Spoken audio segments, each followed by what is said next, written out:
Boop. It is recording. Okay, great. Fantastic. Welcome back.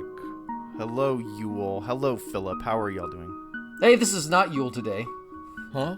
He just went back and listened to a lot of old episodes, so reliving the glory days of this podcast. Yes, well, this is not Yule. This is DM Phil. And this isn't Phil. This is just Yule. Playing Yule. Well, that's fantastic. So, this was the longest chapter. It was 21 pages long. I don't really care about that. What I care about is that I gave an F about this chapter. Oh, really? What? Are you kidding me? We finally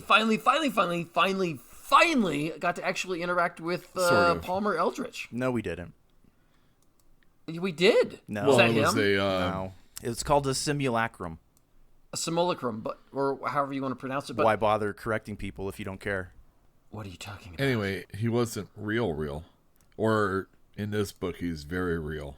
I'm not sure. Like, to this day, I don't think we've met him. Well, the truth is, I was a little unsure too. Well, he said he was but in the we ship, can- and that was Oh, where the okay. voice was coming from, a speaker that was mounted outside of it or something. Well, okay, let's get there. Let's not. Start the podcast. Are we gonna start talking? Or are we gonna do our? Hey, everybody. Welcome to Fantasy Sci-Fi something or another. Nailed it, Yule. It's like that baking show, with the train Nailed wrecks, it. That's what just happened. Yeah, no, it's sci-fi and fantasy read-along. We've only been That's doing all. this for like a couple years Well, I now. was actually No big just doing it so that you would start it. But, I could. It's funny when I do it. No, What? we'll use it. It's lovely. I like train wrecks. I think that they're amusing. I think the world finds train wrecks amusing, largely. So, and hence modern television. reality TV, Paris Hilton. I mean, whoever you can think of. They're You're all train so wrecks. living in the past. It's funny. No, well, she came up today in Philip's up on current events, you guys. You're talking about when she made that sex tape. Yeah, exactly. Did you know Pamela Anderson's on a sex tape? Did you know they did a movie for that? Yeah, I did, actually. That's what I brought it up. Do you guys remember what was going on in the last chapter?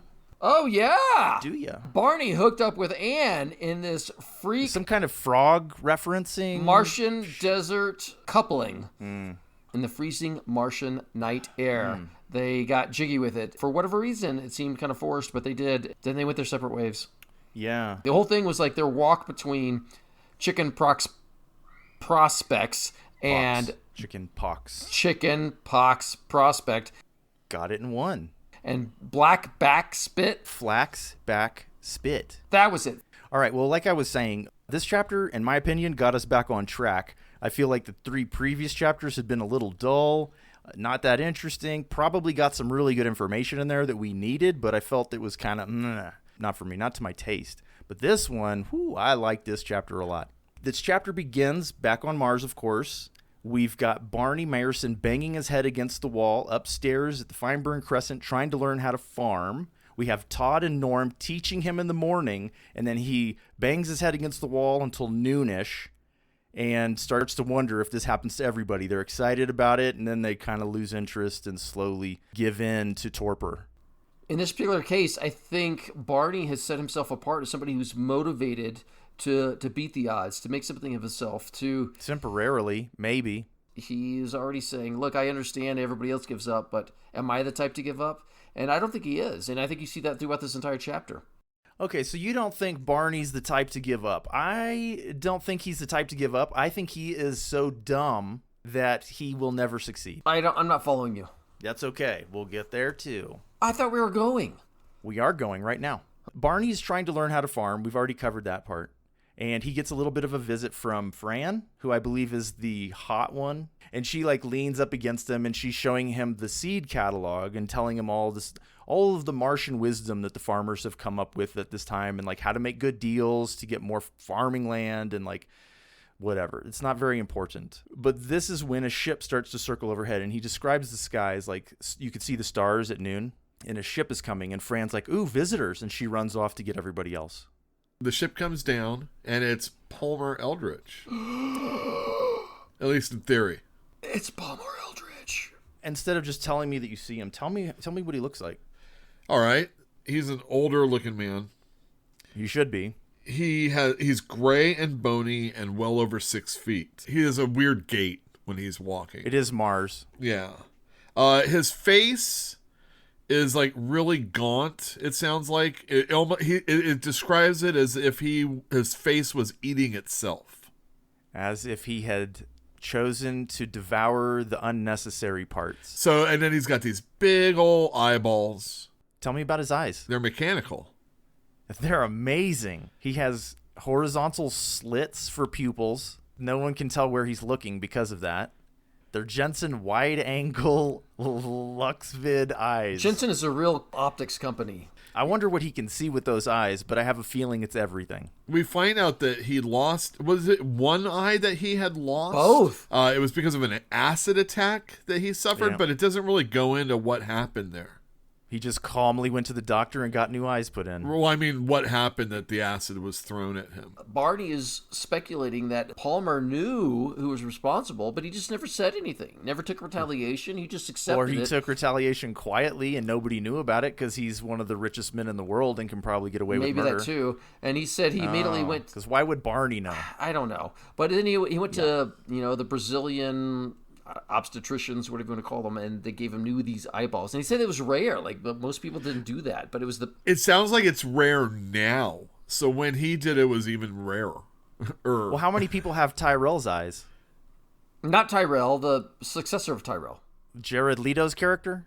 Yeah, Tyrell Corporation went bankrupt, and then this other guy bought the company and then expanded it further. But it wasn't Tyrell. Okay, great. So tell me about his teeth. He has enormous steel teeth. Stainless steel. I think stainless steel was a pretty big deal at the time. It was kind of new. They were installed before he went to Prox. All of this was done before Prox. It's kind of like you see some folks with like full metal teeth and it looks really freaky, but honestly, if you never had to worry about brushing your teeth again, your or breath cavities, would still stink. Yeah, that's probably true.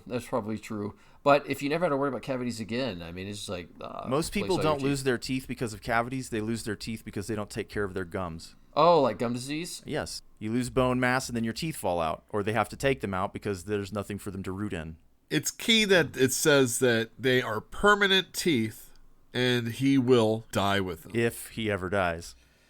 All right, tell me about his arm. So Palmer Eldritch, when he was hunting in Callisto, lost his arm and had a mechanical one put on in its place. And the best part about it, and, we love looking at, or I like looking at this book and seeing how things of today or maybe possibly tomorrow are influenced by this. But the whole action figure where you get to change the hands... Oh, yeah. That's what you can do with this. And today he's rocking a human-looking hand. Dude, his arm is like a giant Dremel tool. There's probably I've got a wrench function or something like that. I assume that that's accurate, but I mean, he's not going to turn a wrench. This is not a man who's going to turn a wrench. Yet this man, who as powerful I know exactly what you're going to say. He deigned to hand deliver his product. The rest of the hovel arrive after we get the description of Palmer Eldritch. And we're told immediately that that's a simulacrum. That's not the real thing. Even the ship is probably not real. It's probably 600 miles away. Well, that's what the people think. And Palmer Eldritch is like, I'm talking to you right now, aren't I? I'm in this ship. Some of the locals think it's like a mirage. 600 miles away. No, they think it's like a mirage. Like, no, it's obviously it's right there, but... I mean, they know what they're looking at. They know they're all looking at a ship. They can all agree on that, so it's obviously real in some capacity.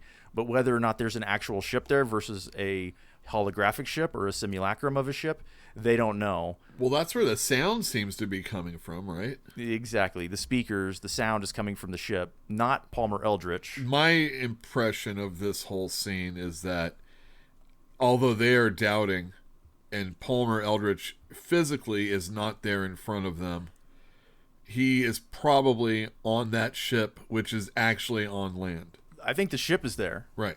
I don't think Palmer's out on the surface.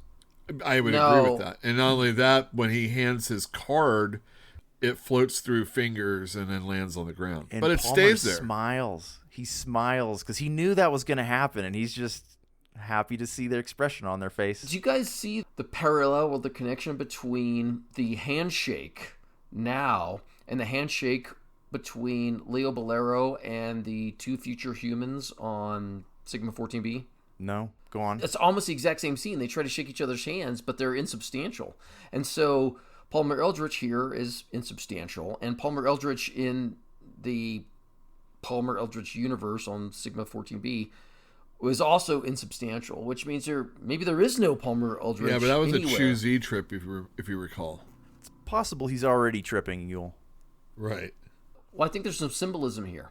And the symbolism here is trying to grasp the unobtainable. Why? It's just like the Holy Grail, or Palmer Eldritch's hand is the Holy Grail? we have read religious references from beginning to the end of this novel, whether it is enlightenment or it is immortality or it is heaven or some other variation of that. It is an unobtainable thing. You got that from Palmer Eldritch shaking hands? Yeah. Okay. All right. We'll wait and see, I suppose. I don't know, man. I don't know if I can go with you on that one. All right. Palmer Eldritch is here to do business, but during this business transaction, there is a tete-a-tete happening between him and Barney. It's kind of like there's two parallel conversations that are going on. The one that he's having with Barney is very personal because this is a man who knows who Barney used to work for, suggests that they've already gone through his luggage. They know he didn't show up with any propaganda. So what's the deal? What's he trying to accomplish? Palmer Eldritch accuses of Barney for still working for Leo. Barney makes sure to let him know that he is his ex-employee. So what about that visit from Alan Fane last night? Barney kind of lets that loose. He stumbles over that one. Palmer Eldritch just outsmarts him. Right. Completely. Exactly. And Barney's like, that was business. And he's like, oh, so you do still work for him. Exactly. So I like that. I like that little play there. I thought that worked out pretty well. You said earlier that Barney was dumb. I don't know if I was going to necessarily go that far, but definitely Palmer Eldritch is a step above. He doesn't seem smart. He wants to live in a low number apartment. Yeah, okay, that's fair. His motivations are very, very simple. People that have talents and are very good don't necessarily have other ones, you know? Well, no, let's cut him a little bit of slack, because in the very first chapter, Ronnie had mentioned that, when you spend so much of your time looking at the future, you have a detachment from the present. And so I think that mental acuity is sharp when it comes to looking forward, but perhaps the newspaper headlines. Yeah, perhaps not so sharp when you're looking at the here and now.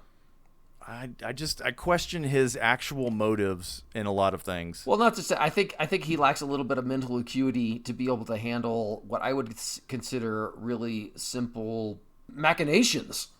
To not go too deep into the author, but the thing I've always heard about Philip K. Dick is that he writes about the everyman. Oh. If it's a person that's thinking forward, moving up in the world of finance or business and stuff like that, that's a very understandable thing that pretty much everybody does, they just want to get ahead in their job. Of course, to us, this is a fanciful sci-fi, future setting that we can't really see us living in. But to Philip K. Dick and these characters, it's a very normal, everyday kind of existence that we here in the now live also. Yeah, it's the struggle, and I think you nailed it, Yule. It's Richard Nat did the same thing when he was struggling to survive and provide and elevate himself for him and his family. I saw a connection between them in this chapter as well. I did, but they seem like the same person. They have similar motivations and similar. They're selfish in the same way. I would agree with that also, but to Yule's point is your average person. Let's call it middle class. I mean, he's gonna, IQ 103. Yes, he's going to struggle to advance himself. And some win and some don't, but it doesn't stop you from struggling to do so.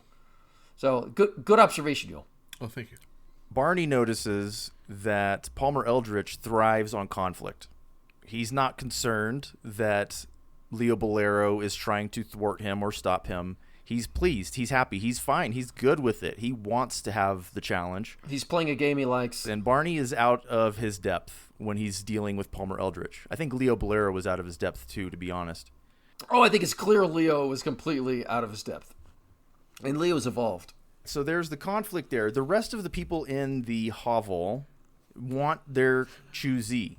They don't care. One of the ladies is throwing out skins immediately. Did you notice she has an armload of skins? And it just made me giggle. I was like, she's carrying all this money, and Palmer Eldritch is like, that'll be 5 skins. This is more like 1,000 skins, and he only needs 5. Yeah. Palmer's like, kind of like, do you know why I'm here? And one of the hovelists is like, don't care about your god stuff. Yeah. Just tell us how much it's gonna cost. And he's like, yeah, it's gonna cost a lot less.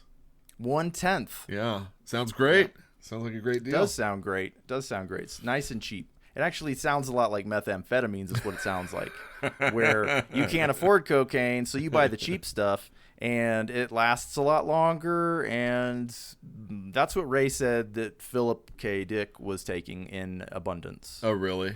Yes. You want to let the listeners know who Ray is? Ray Nelson co-wrote the Ganymede Takeover with Philip K. Dick. He's also the author of the short story that was turned into the movie that you'll love so much, that I don't love at all, called They Live. Yeah, They Live. We're living in They Live right now.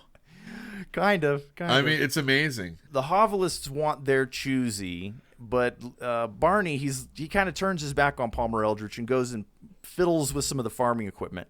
And he starts to think that he's going to have to take a step forward and helping out old Leo Bolero in this threat, which is Palmer Eldritch. Supposedly, if the real Palmer Eldritch comes out, as Barney is messing around with this piece of equipment. I don't believe that. Why? Because Barney's a ding-dong. That's why. Like, what did he base that information off of? It looked real. So what? So the other guy... I don't know that Palmer Eldritch was really there. How do you become the hologram that you were projecting? Is that technology in this world? Because that's what it sounds like happened. But that's just based on Barney's perception. And then Barney's like, I'm going to take this piece of metal that just broke off the front end of this derelict tractor, and I'm going to clobber this guy. He could clobber the guy. Well, he turned to do so. And then there's like laser beams and from the ship, and it essentially disintegrates that piece of metal. I gotta say, Philip, are you familiar with the term sense motive? Yes, as a matter of fact, I am. And it's... That ship has just blown 2 sense motive checks out of the water. 2 of them, right? And it's got a great speaker, too. The first one was when he's like, no, I'm in the ship. The ship's real. That was like, they were talking amongst themselves, and the ship was like, I know what they're talking about. No, I'm real. And now, all Barney did was turn around with a piece of metal in his hand, and it's like, that person's trying to kill Palmer. No. So maybe that is Palmer, because why bother shooting a weapon out of a dude's hand? I'm not sure, but there was a hologram, and then there's a not hologram. And there's a not hologram, and then a real, quote-unquote, real Palmer Eldritch comes out, and then Barney Mayerson has this idea to like club him in the head. I'm like, well, that's one that's primitive, but could be equally effective. Again, not a very smart man. No kidding. Leo did the same thing. Leo almost resorted to trying to murder Palmer Eldritch because there's like something in his way. It's like, there's a problem, I'm going to solve it with violence. Very primate. Both of them did the exact same thing or had the exact same inclination. And what are you saying, Leo, when he had the tongue gun or something like that? No, when he was strangling the girl with his bare hands. Both. Oh, yeah, that's right. He showed up with the intent of like, if I have to, I'll kill the guy. I mean, the intent was there. Barney's intent was there. The ship recognized his intent and prevented him from acting. Was the intent there, or was it the fact that Barney looked in the future and said, you're going to be in trouble for having killed him? I don't know. Barney's not looking into the future anymore. At least we're not getting any intimations of that. Well, I mean, what I'm saying is, that behavior is off the table right now. If the thought is out there, like knowing that you're going to get in trouble for having murdered Palmer Eldritch, or the other way around. Oh, no, it is Palmer Eldritch. I don't think he's an informed actor at this point in time. That's kind of a point I was thinking is that, I mean, Palmer Eldritch knows so many things. You wonder if he's reading people's minds. But literally a half a second has passed. And then as soon as he turns around, the ship half vaporizes the piece of metal. And what happens to... Palmer dances away. He kind of like jumps backwards and it's like the gravity's low on Mars, so he jumps in a strange way, and then he does this, with his hand. He like waggles his hand, And then he turns around towards the ship, and he like gets sucked in as if he was on a line in a strange sine wave. Yes, he like floats up and down like a balloon in a sine wave as he gets reeled in. That's not human. I mean, what is that? Can you see my eyes? I'm like, what the hell was that describing? The Hovelisks come on, and they're like, what happened? And like within moments, they're like, well, we got our choosy anyway.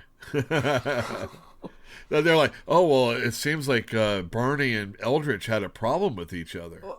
I'm sorry, Yul, the $1 million question is, was this floating balloon, sinusoidal flying Palmer Eldritch the real Eldritch? In the very least, it's someone that could have been hurt by a bar being swung at someone's head, I guess. Are we done with the surface? Yeah. I love the part where he's like, hey, y'all see me chewing this, right? Hey, guys, I'm chewing this, right? I'm chewing this. Do you see it? Yeah, we see it, Barney. See, he's not bright. He's following the script. He wants to make sure that everybody knows that he definitely Fine told did him it. exactly what to do in the last chapter, and he's doing exactly that. All right, so let's move to the inside. It says sometime later, but they left the surface seeming like they were going straight to a party. Tastes like decaying mushrooms, and it makes one of them kind of retch. Right? Yeah, that's what mushrooms do. They don't taste good unless they're, shiitake or, portobello or something. Those mushrooms taste good. It sounds like nasty, moldy mushrooms is what they're eating. Magic mushrooms don't taste good. Not at all. They're the worst. All right, so they are all chewing choosy. They're still sitting around in a circle, even though they don't need the layout. Palmer Eldritch was like, it's better because, for one thing, it's cheap. Two, you don't need a layout. Go have fun. So they do. They all chew at the same time, and bam, the next thing that Barney knows, he's waking up, and his wife is kind of leaning over him. And this is Emily, who's now married to Richard Nat. She's kind of mad at him because he's drunk. They're having a spat, essentially. It's kind of a boring spat, but it's, typical, man, woman, not agreeing. You don't like the way I do this. Why are you so damn critical? That kind of stuff. They live in Detroit, by the way. Well, I don't know if they do. He definitely works in Detroit. All right, maybe that's what it is. You're right. I'm not convinced because it just said that the distance you're talking about the Conapt apartment that he lives in is like 11 million and some change. Yeah, 11,139,584. And that is a distance from central New York, downtown New York. And I'm like, what? Is New York the center of the universe? Because apparently it is. They think so. Yeah, they do. There was a time, certainly, when it was like the city to be in. Paris had its day. New York had its day. The Big Apple. You keep saying that, but you're alone. No, I'm not. I know the Big Apple of it. Yeah, everybody knows the Big Apple, but nobody calls it that. Really, nobody? All right, so this is a hungry, younger Barney Mayerson. In this chapter, or in this section, he reminded me of Richard Nat completely. He says in there even that he just wants a job that fully takes advantage of his skills. What more could he possibly want? That's all he wants in life. He literally just wants a job. He also doesn't seem like he really thinks that his wife is all that smart or has really even that big a talent. Yeah, he calls her a slob. Yeah, exactly. This is probably before she got big. You're right. He doesn't seem to think much of her talent. Right. He doesn't seem to think much of her. I find it funny, though, that Barney is so, in his real life, not in his chewing life, that he would even consider going back to Emily and saying, run away to Mars with me.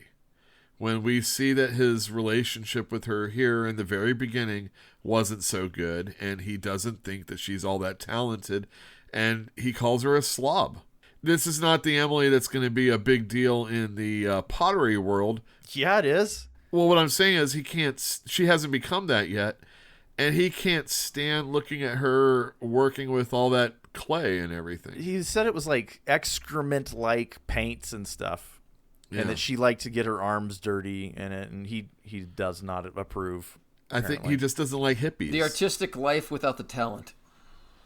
Yeah, except that that's not true, is it?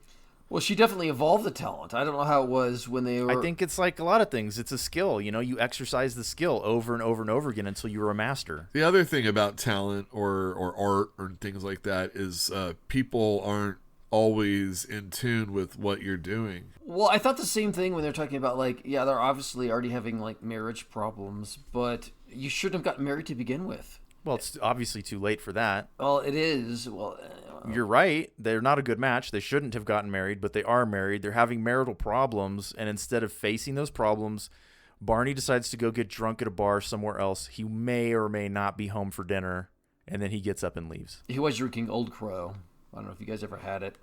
No. Bottom shelf would be a compliment. He lives in Conap 11 million in Cha-Ching. Yeah, right? Exactly. Yeah. All right, but he goes outside, and there's a man in the hallway. Palmer Eldritch is sitting out there, and he's telling Barney that, like, you're not doing this right.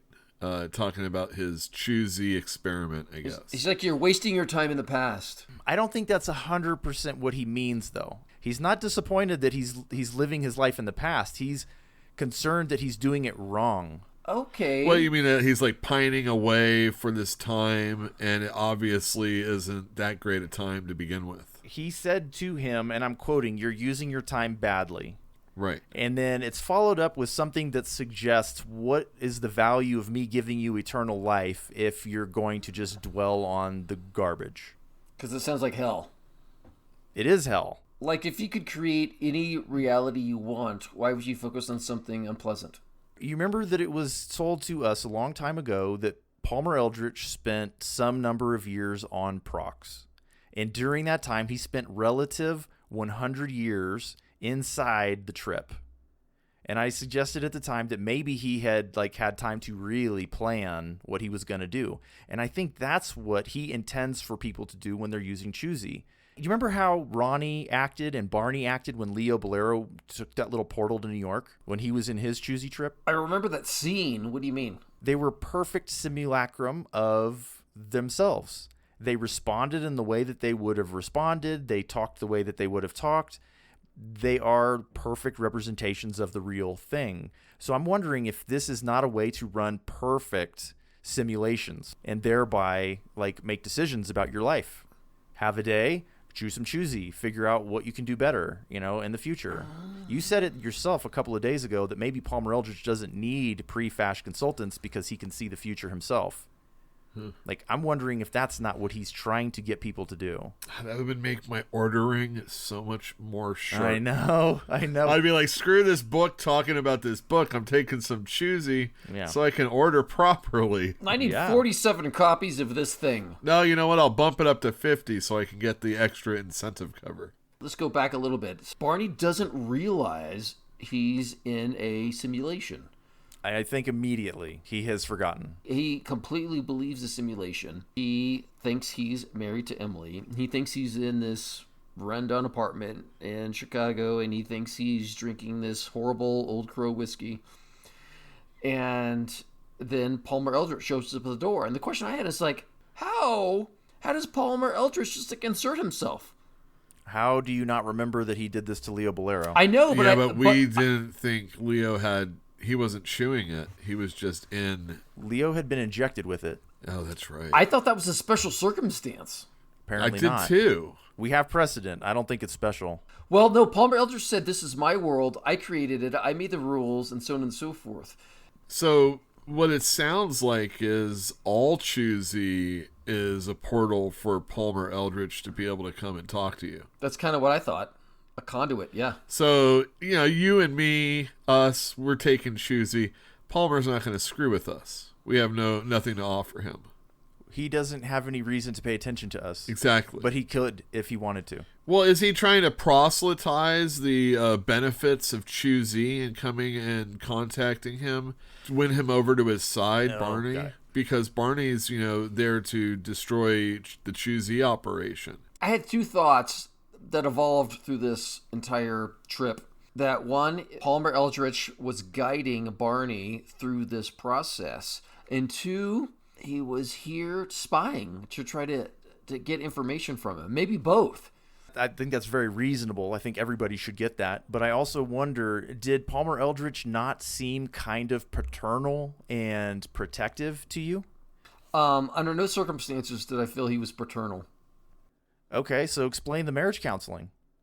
Why was he trying to fix that relationship? He's an agenda. He's trying to be a guide right here. And I don't know what his motivations or his goal are. Maybe just to get him past that whole marriage thing so that he can concentrate on something more productive. Probably.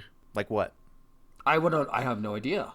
It's this idea of being able to interact with your everlasting life. This is more like one of those video games with an open world. And you're like, oh, you're going to just dig into the side of a hill all day long? It's like watching Jill play a video game. Minecraft is fun. I just want to go and get through the story and kill the fools I have to kill and get the game done. And she's chopping down trees for hours at end so that she can find the extra stuff. I need to get 100%. I need to fill it all up. Yeah. Whatever. And I'm like, nuts. That's not me. We're nuts. We all play our games differently, but even still, that open world really is not an open world, and this is. We've talked about it before. If everything is open-ended, what we often will do is just make the familiar things that we like and just kind of keep doing that instead. What about the advice, you only have one life to live?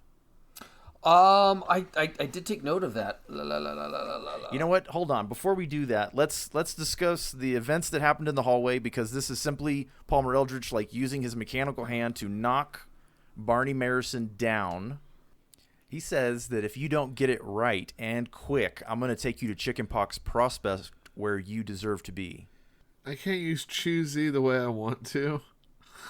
I want to hang out with my dead dog, Well, if you were in choosy, this is Barney, though. He gets pushed down and he wakes up in Ronnie's apartment. He bolts out of there as quick as he can. It's almost like the first chapter of the book again.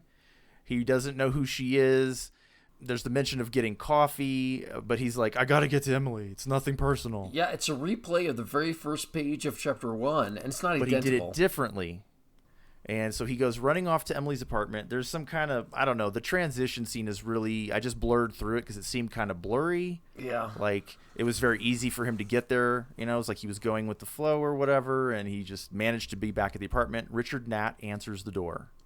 Emily seems pretty cool about seeing Barney at the door, though. Yeah. It's like, come on in. Let's talk. Let's hang out. It's just my ex. No big deal. And Richard seems cool with it also. He was a little darkened by the approach of this man, but he kept his emotions in control. He says, ditch this dude. I want to Yeah. remarry you. Again. I mean, right in front of him, too. It's like, it's the ultimate cuck. Like he's not there. Oh my gosh! I was like, I laughed or I cringed. I can't remember what I did. But this guy shows up in her apartment. It was kind of ballsy, is what I thought. He ignores Richard like he's nobody and said, Emily, I was wrong. Come marry me. Yeah, well, you could get divorced. Duh.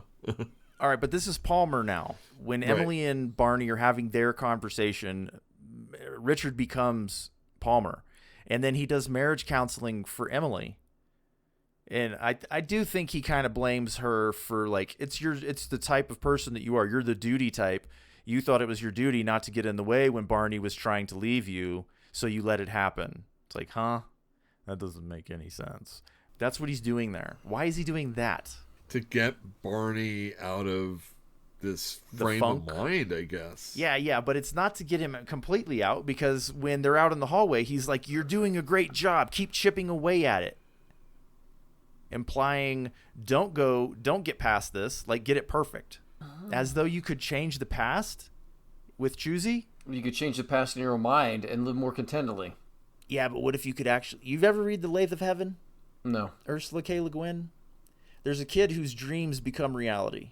And there's a psychiatrist that figures out that he can manipulate this kid by encouraging him to dream a certain way. So what if Palmer Eldritch is encouraging people to reimagine the past so that becomes the reality? Because what if Barney got it right with Emily? What's the purpose of chipping away, though? What could possibly be the purpose of getting the past right? The only thing I can think of is that what Palmer Eldritch is trying to deliver is eternal life, which is what he's promised. But eternal life of dissatisfaction is... Hell. That's hell. Yeah, it's hell. So he's trying to get people to find their utopian heaven. That is a semi-altruistic thing to do. Other than the fact that they're in prison. Well, it's altruistic unless you're trying people to trap them there for their entire life. And yes, no, trap was the key word, which comes up in the very beginning of the chapter. You brought this up a couple of chapters ago, that what if he is the like the human side? He's already locked in. The Proxers are coming. They're going to imprison everybody. And he is the human element that's like, no, look, if you do it this way, it won't be hell. It could be really, really bad. But if you do it the right way, you won't even realize you're in prison. Do you see what I'm saying? Like, if they're going to go in the Matrix, willing or not, and we have that sense because the UN is already doing this to people. It's already sending them into prisons, camps, as it were. So what if Palmer's really trying to help people? Great question. But no, I have this thought, and it's only based on the cover art. I know, and you should throw that out, man. I don't think that you should rely on the cover art. All right. I'll excise that from my thought processes. But I think it's... You'll just change the cover art in the background. It's that sterile, the cover that we're reading. The high art book. It's so boring. Okay, fine. Mariner, get your together. You know, I can't rule that out, that he's trying to find the lesser of two evils. Also, I can't rule out that, you know, he's trying to give people this false reality. Like you were saying, like, who wouldn't do that? I'm like, I'd have a hard time doing that. I think the only part of it that sounds really, really horrifying is that everybody's isolated. If it's just a drug that you can occasionally take and go for as long as you want, you know, go and take and like do a fun thing, you know, go travel around in Europe for 3 years with plenty of money, right? Have all those experiences. The experience is what matters. It's not whether or not it was fake. And then come out of it and everything's fine. That's wonderful. If we all three took Choosy and I could go to your neck of the woods and visit you, but you're using Choosy and going to my neck of the woods to visit me. Yeah. But we're all visiting each other in our own little Choosy situation. Can't do that with Choosy, though. Well, that's what I think. Everybody's isolated in Choosy. Well, they're not. Because Candy, they're not. Well, but that's the thing is we could all take it at the same time. Leo met up with Ronnie and... They weren't real.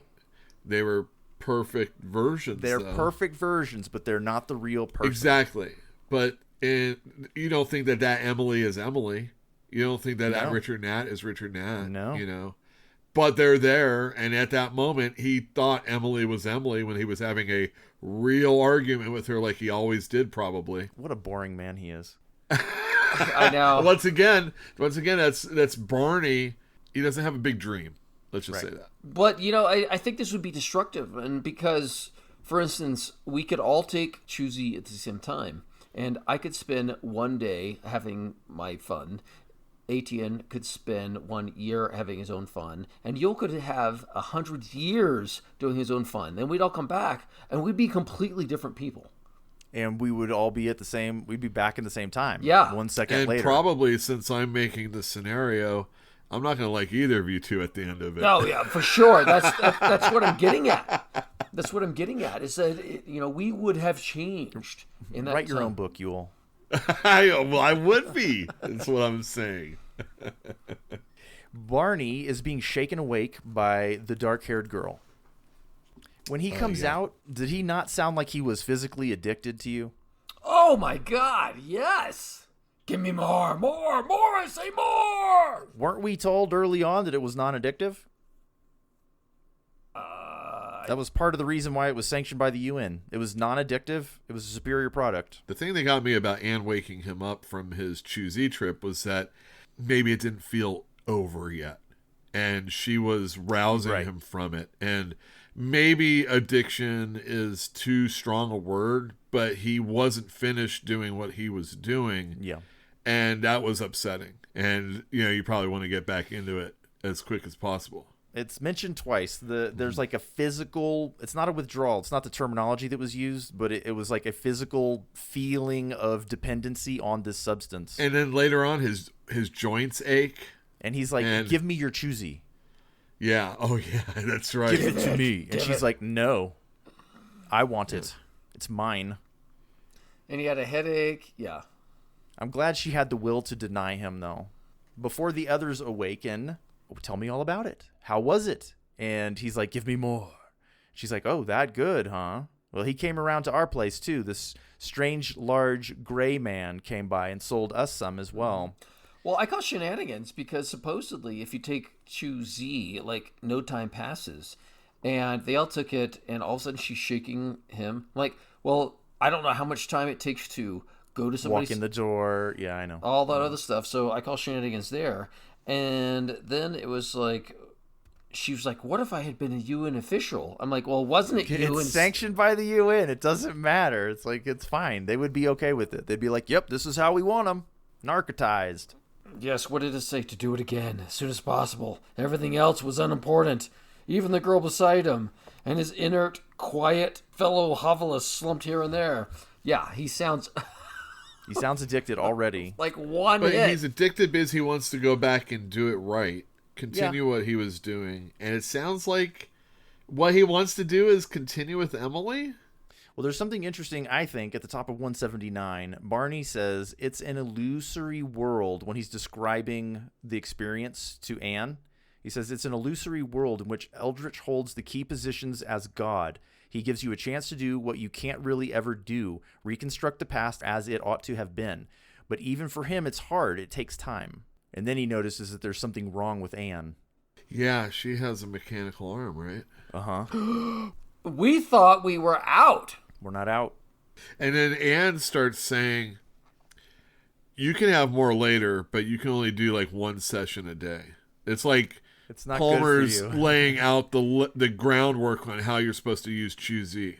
In the guise of Anne, yeah. In the guise of Anne, yeah. She couches it with like, you'll go broke. Why would you go broke? I mean, if I don't get woken up from Anne... He's going to raise the price, right. Obviously. You know, he's going to undercut his opponent, take his place completely, and then he's going to raise the price when there's no competition, which is exactly what all the streaming services are hoping to do. Right? Yeah. Uh-huh. I talk about streaming services way too much in my life. As soon as one of them is a winner, you're going to be the loser. That's Until right. Disney gets everything. My Amazon Prime just went up $20. Oh, don't even remind me. Yes. It's still worth it at $140 or $130. Oh, it's still worth certainly. Because he uses Amazon also, right? Oh, yeah. Free shipping? Give me a break, dude. Yes. This desk that I bought that goes up and down with the motor, the shipping on that would have been $100. Right. It would have been $100. And the beautiful thing about Amazon right now is that if it's broken, you send it back and they'll send you the new one. They're very good about that. They always have. They are. They are very good. But paperback novels used to be half off of Barnes & Noble. And tell me how much you got to pay for a brand new paperback novel now from Amazon. I'm guessing it's going to be $9 or $10 minimum. I want to say it's full price, whatever that number is. Is that because there's no Barnes & Nobles left? Well, there's Barnes & Noble, but that's it pretty much. There's not a lot of competition. All right, so let's get back on track because that was my fault. She does give him advice about this is the proper amount to take per day. Don't want to go broke, silly. But this is Palmer Eldritch in the guise of Anne Hawthorne. And then we get a page break indicating that some time has passed. The other hovelists are coming out of their euphoria, and they had a very different experience. Sexual in nature. Yes. Todd Morris relived his first successful date. And so did Mary Reagan. So they had, and I don't want to emphasize the sexual nature of that, but there's the gratification there. They had a good time. Yes, they had a good time. They took Choosy, and they had a good time. And Barney did not. Well, it sounds like it's a lot of what they would have done on Candy anyway. Just they were able to actually do it, not have to worry about. They were alone, though. I don't remember when that's pointed out in this chapter, but it is pointed out that they were isolated. They didn't go and have fun together. When Leo Bolero was taken by Palmer Eldritch for the first time, he said, everybody here is alone. And then he stopped. Alone except for Palmer Eldritch.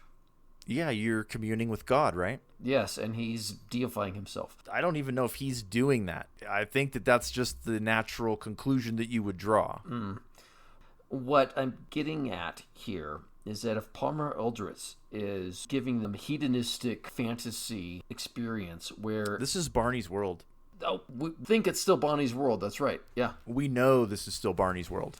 Like, he doesn't know that he's still in... Because he's alone. These other people having these fantastic things, and he doesn't dwell on it. But I'm like, well, Barney had this kind of like really crappy experience of reliving a divorce, essentially. A toxic marriage, Yeah. and a woman who he can't obtain. Maybe that's why Palmer Eldritch was trying to steer him towards hedonism. It's not. I don't think that's what Palmer's trying to do for him. I had the impression Palmer Eldritch was trying to corrupt him towards hedonism, and he was dwelling on... By making him have to go back and like fix his marriage? No, I don't know. That's your theory, but it seems to me... That's what he was doing. He told him to chip away. Keep going back. I didn't comprehend what Palmer Eldritch was trying to communicate at that point in time. I did not comprehend that. Okay. Well, I think it had something to do with you can go back and alter the past. You're on the right track. Keep going. That's what it suggested to me. Well, I think you had something there. It's like, keep working at it and you can recreate reality. That would be amazing. Like, you said it, and then I reread a couple of passages, and I'm like, it kind of implies you can keep working at it until you recreate reality. Yeah, get the perfect life, the charmed life, right? And Palmer's had 100 years in relative time to get it right. Well, maybe he's trying to advance humanity. I hope so, but I don't know. Yeah, I don't know either. Is he either enslaving or elevating? Either way, he's really just trying to break Barney down here, right? He doesn't want this guy to go through with the plan.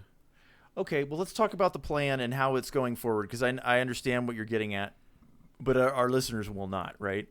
Well, unless they read the book, in which Unless case they read it. they did the right way around, right? Read the book first and then listen to this podcast. That's how it's supposed to work. All right, but Barney goes and he gets some time alone away from the other hovelists. He doesn't want to listen to their salacious stories, so he goes back to his quarters. Anne is not around, and he starts thumbing around with that vial. Yeah, this is the vial with the epilepsy in it, right? Yeah. He unscrews the lid, and then a voice comes from it. It's empty. It's a tiny little voice, and it says, "We're watching you, Mayerson. If you're up to something, we're going to restrict you." Yeah. That's yeah, all right, so assuming that every other person is Palmer Eldritch, then that's Palmer Eldritch talking to him. And if it's not Palmer Eldritch talking to him, that means there's other people observing also. I think it's fair to assume it's Palmer. Okay, well, that's fine, but it's not even identifying themselves as Palmer or even showing in a mechanical eye or arm or anything like that. There's nothing to suggest it's Palmer. Either way, it's creepy that it could be Palmer or other people, or it doesn't matter. This is where I had this thought that this entire fantasy was Palmer Eldritch's means of interrogation. Oh yeah, right. That's definitely very likely. To find out. And then so Barney's consciousness goes towards this vial and he pulls it out and it's blank, right? There's nothing in there. I'm sorry. Yeah, it's empty. It's empty. Well, it's got a voice in it. Well, yeah.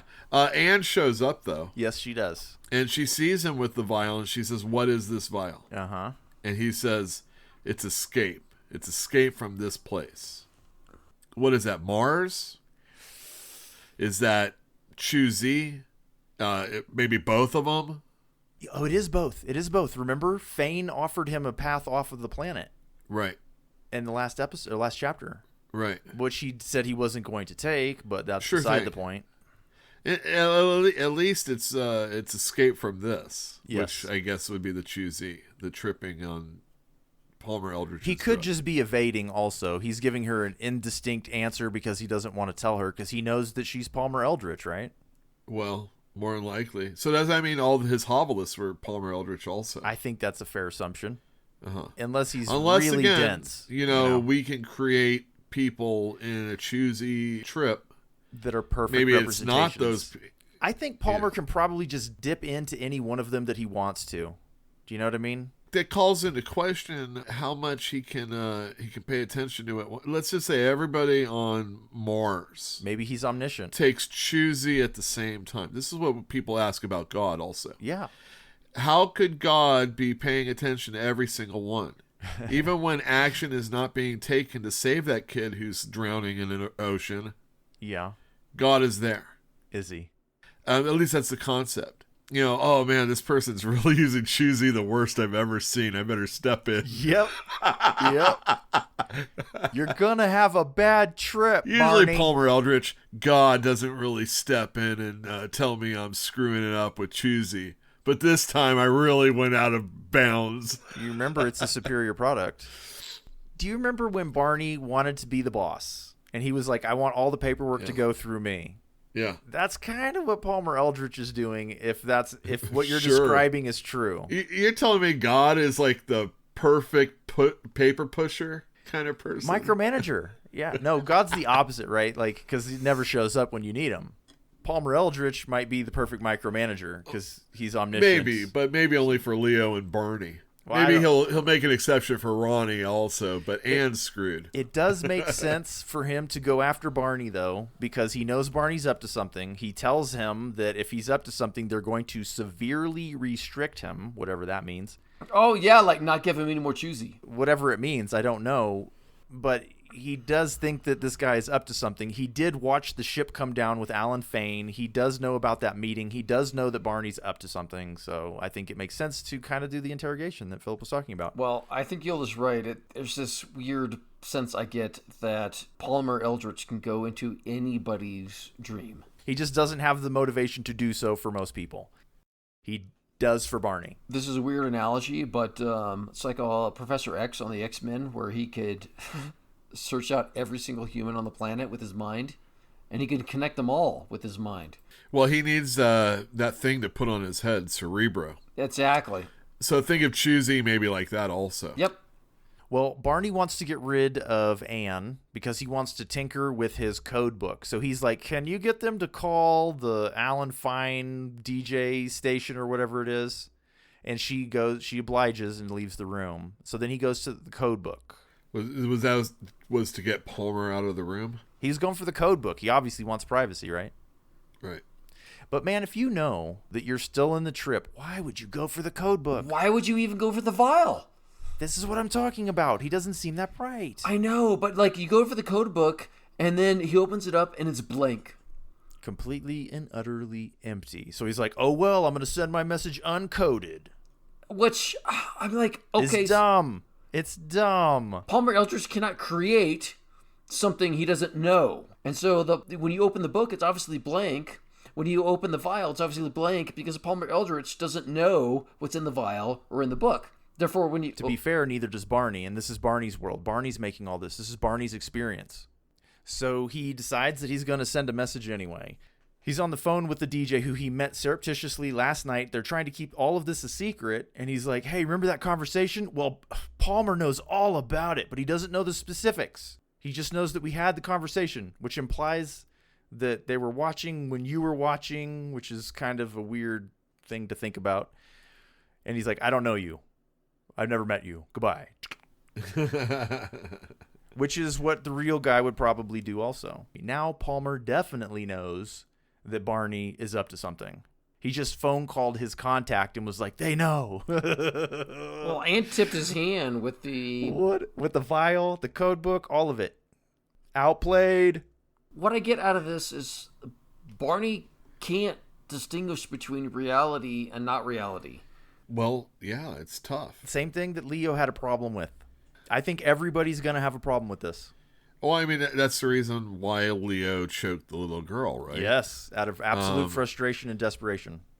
And he's a psychopath. No big deal. But, you can create a door that takes you to the place you want to go to. Except that there's that thing under the floor, remember? Under the desk. Yeah, that's what I was going to say. Now, that was Palmer Eldritch? Palmer put it there to remind him that he was not in reality. Oh, it was under his desk, Right. not under the floor. Whatever.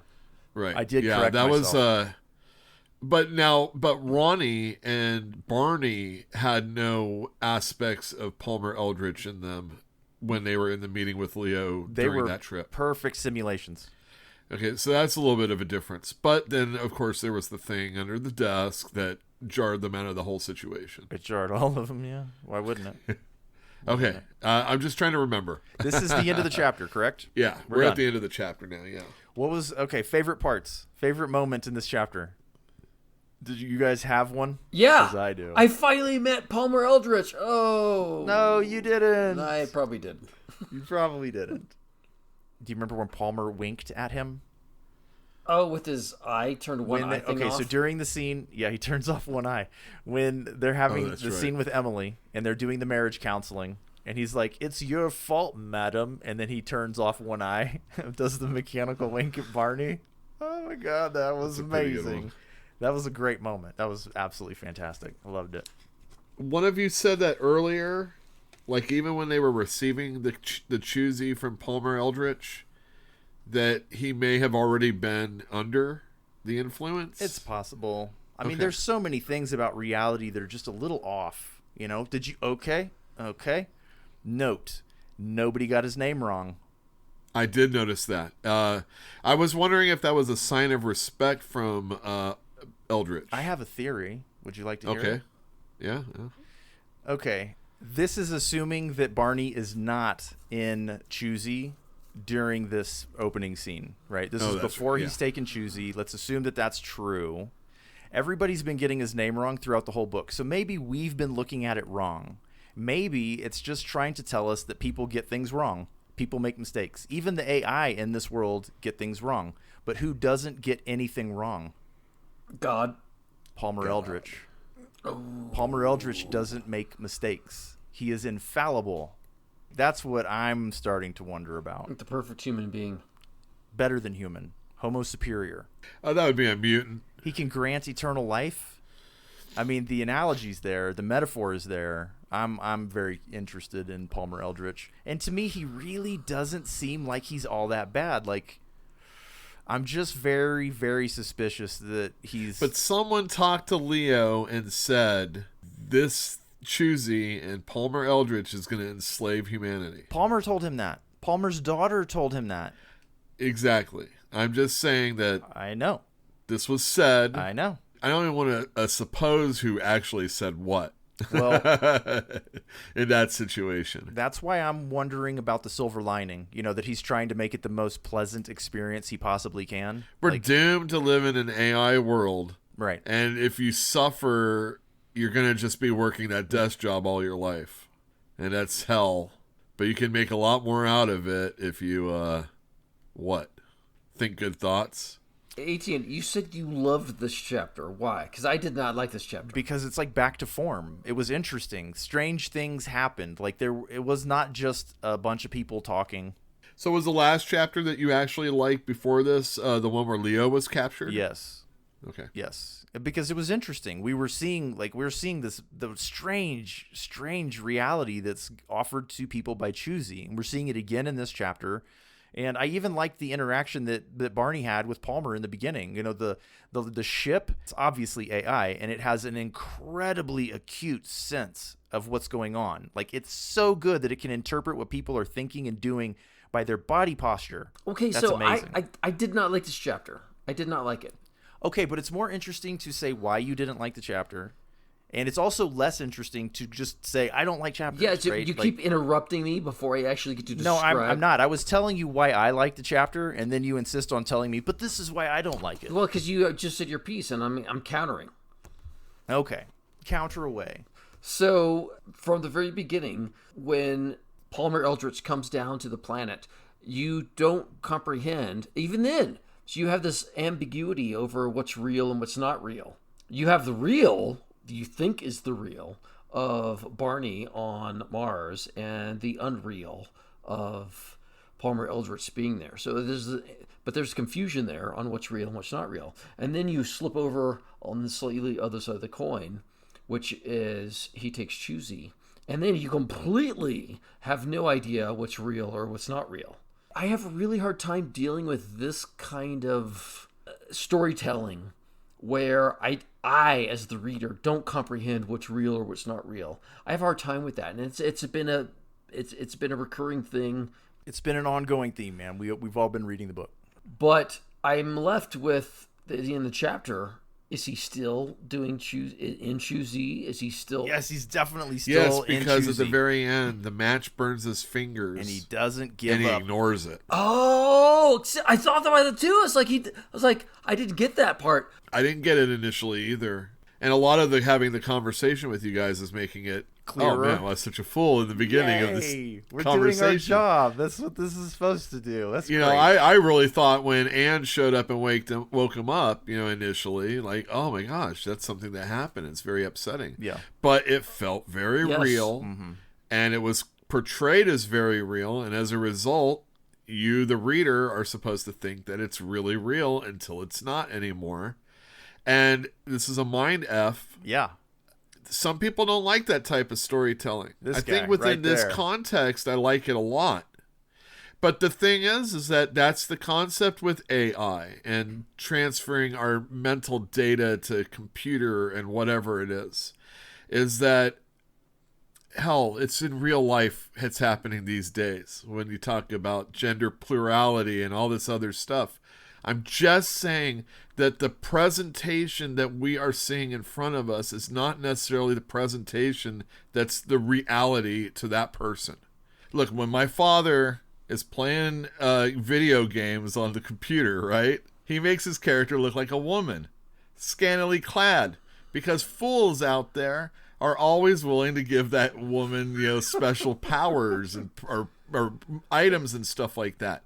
We have always said that when we're on the computer, and this is ever since like the 80s, right? If you're talking to somebody, assume it's another man on the other end, because it always is.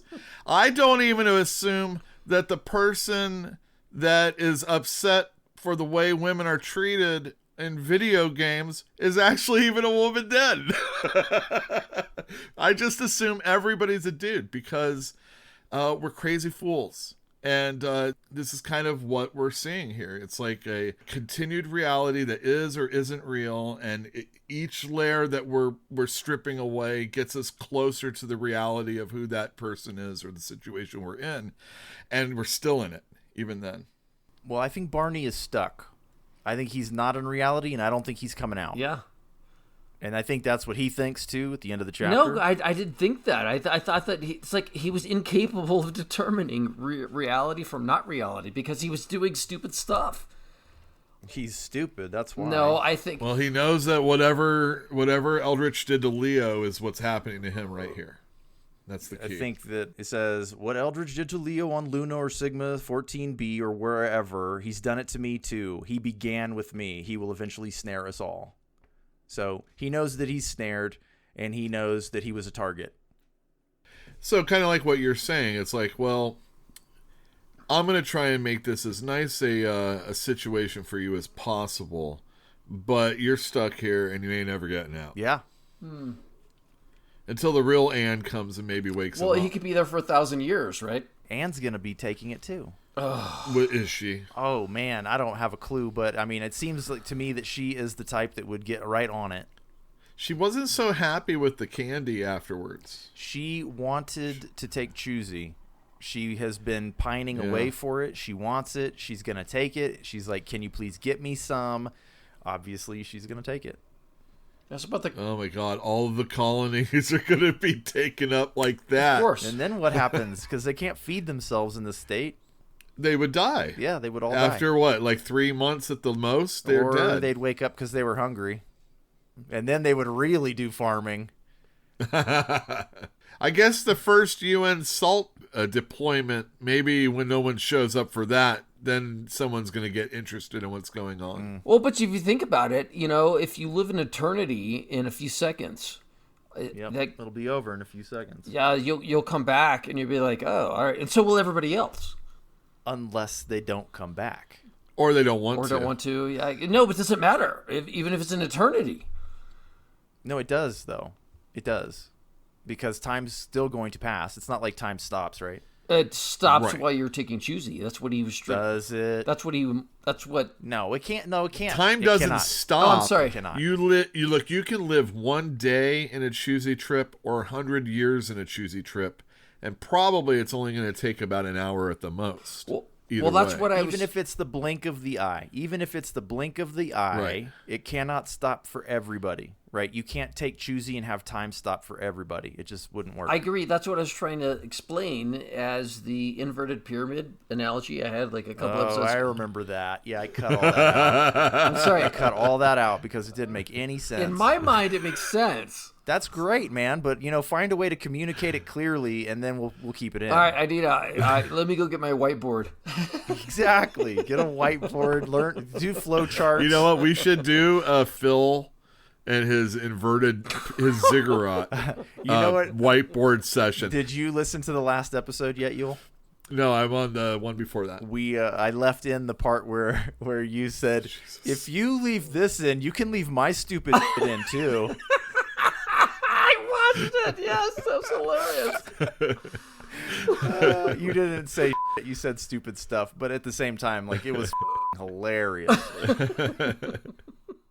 It was funny. It was funny. I agree. It's good to laugh. Okay, so do you guys hold on? Go through your notes. Just go through your underlining and all that stuff, and let's see. So if I could sum up this chapter, it was one of confusion. But it's meant to be confusing. That's the thing. I'm not to dismiss your thoughts, Philip, but we have precedents for this. We've already seen this once before, where reality is so incredibly blurred that the user cannot distinguish it. Right? And we're getting it again. Yep. We're getting a refrain, as it were. So, I don't know. To me, it wasn't confusing. It was just, like, implications. When you started off this chapter, you had the firm belief that you were in the real world and that Palmer Eldritch, that whole interaction, that it wasn't real. And so you still had firm grasp on real, but then you also finally realized that what Palmer Eldritch was not real. And then the opposite happened. You became incapable of distinguishing what was real. If you were to assume one way or the other, this is reality, this is not reality, would you like draw the line at the taking of the choosy and say everything after that is unreality, and everything before that is reality? In this chapter, yes. Then you got it perfectly correct, right? I think that's what you're intended to assume. Am I misunderstanding what you're saying? No, you are not. But the one last thing, and I think Yule gave me the epiphany there, is that when he wanted to smoke a cigarette, but he let the match burn out on his fingers, and he didn't do anything. And I was like, whatever. That was the very last line of the chapter, and I didn't get it. And Yule, you said you thought that he's still in the dream world? Either that or he's so deep in thought that the actual flame of a match wouldn't burn. There's no way I wouldn't feel a match burning out on my tip of my finger. I don't see any indication of him coming out of the trip. Yeah, I think you nailed that one because I didn't get it, but when you said it, I'm like, oh yeah, apparently he's still in there. I guess the only question is like, how long or when did it start and how long is it going to last? Do you not think it started when he chewed it? No, I think it did. Okay. It really doesn't matter if the simulacrum was the actual physical embodiment of Palmer Eldritch. That's what he was portraying. And that's all that really mattered. I just reread it, and there's no indication that he could be accurate. You know what I mean? It just says that he turned and the thing, and it was there, and it was really him. I guess the question I have in back of my mind is, if you take it one time, are you there forever? Could be. I hope so, because that is terrifying. All right, you guys have anything else, or we can close this episode down? I'm good. All right, join us for Chapter 11 coming up in 9 days' time if you're listening to this in real time. Because you're not under the influence of choosy. And you're not even certain what is real and what is not real. Luke was correct, by the way. The last 40 pages, I would say it's going to start kicking off right now. I'm excited. Right now. All right, thanks for joining us. We'll see you in the next episode. Goodbye.